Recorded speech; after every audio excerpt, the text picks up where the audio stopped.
Okay,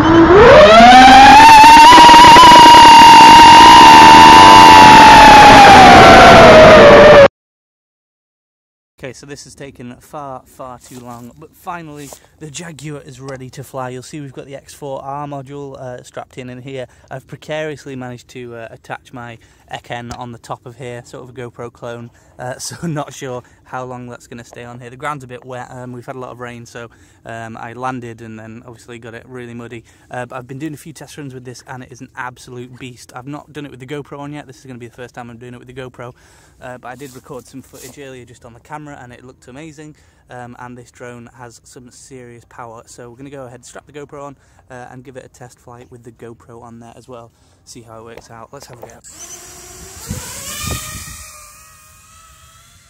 Okay, so as you can tell, this thing is an absolute screamer. It's just insane how fast this thing is, and I'm really having a hell of a lot of fun playing with it.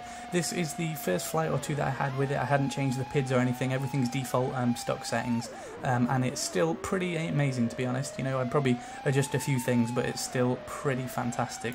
Top speed on this is meant to be about 150 kilometers an hour. I've not managed to test that yet, but I wouldn't be surprised if we can get somewhere near that value, because with these components and the battery especially, this is just an absolutely insane thing. And honestly, you can probably hear it for about a mile around. It's absolutely incredibly loud and also insanely fast, as you can see from the video. So this is just a quick clip of the on-screen display recorded through the DVR in my goggles, and you can tell that, you know, it's a pretty decent display. You've got the voltage, tree monitor and things on there, and you can do a hell of a lot of settings on there as well. You can change a lot of parameters and things.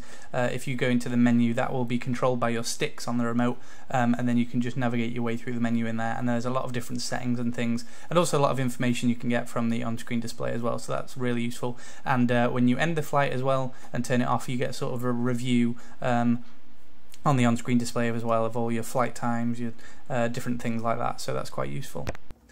Now, I did crash this once or twice, and I've got to be honest, it's absolutely fine. There was nothing wrong with it at all. None of the props broke or even chipped or dinted, and none of the aluminium bent that I was worried about might happen on the frame. My GoPro even stayed on there fine, even though it was sort of madly attached. So apart from a little bit of grass and mud in there, there's absolutely no damage at all, no chips or anything, even on the frame, and that is absolutely amazing. So it looks like FLYPRO have really made a bit of a winner here with their XJaguar. Now, I was a bit worried about the camera angle, because obviously if you mount it like I do, you can't change the angle of the GoPro at all, but it looks like it was quite a good angle, to be honest. I think maybe FLYPRO might have factored that in when they were making the Jaguar head, so the camera is at a nice angle. I mean, you could probably build something that would change it a little bit, but to be honest, I think it's a quite nice angle anyway when you attach the GoPro on there. Also, Runcam Swift giving us a nice, pretty crystal clear image on our DVR set, and it's got very good transmission range on this, even with the stock antenna. I've not even tried it with a